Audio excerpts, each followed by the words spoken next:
ఆంధ్రప్రదేశ్ లో ఎన్నికలు సమీపిస్తున్న నేపథ్యంలో అధికార ప్రతిపక్ష పార్టీలో వలసలు మొదలయ్యాయి. వచ్చే ఎన్నికల్లో ఎలాగైనా పోటీ చేయాలని ఉవ్విళ్లూరుతున్న నేతలు టికెట్ హామీ ఇస్తున్న పార్టీలో చేరుతున్నారు. అధికార పార్టీ టీడీపీలో, మరోవైపు వైసీపీ, జనసేనలో కూడా నేతలు చేరుతున్నారు. ఇక తాజాగా నేడు కదిరి సీఐగా పనిచేసిన గోరెంట్ల మాధవ్ ప్రతిపక్ష నేత వైఎస్ఆర్ కాంగ్రెస్ పార్టీ అధ్యక్షుడు వైఎస్ జగన్మోహన్ రెడ్డి సమక్షంలో పార్టీలో చేరారు. గుంటూరు జిల్లా వేమూరు నియోజకవర్గానికి చెందిన మాధవ్ ను వైఎస్ జగన్ కండువా కప్పి పార్టీలోకి సాధారణంగా ఆహ్వానించారు. సిఐ మాధవ్ తో పాటు ఆయన ప్రాంతానికి చెందిన పలువురు పార్టీలో చేరారు. పోలీస్ శాఖలో కానిస్టేబుల్ గా ఉద్యోగ జీవితం ప్రారంభించిన ఆయన రాజకీయాలను అడ్డం పెట్టుకుని దందాలు చేసే వారి పట్ల కఠినంగా వ్యవహరిస్తారు.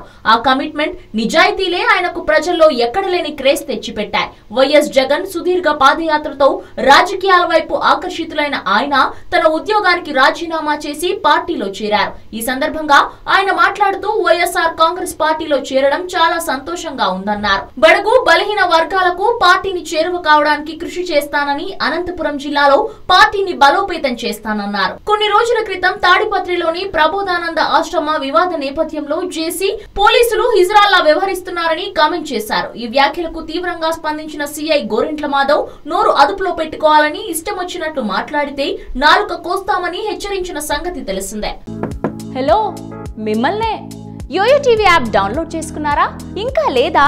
మీ యాప్ స్టోర్ కి వెళ్ళి వెంటనే డౌన్లోడ్ చేసుకోండి.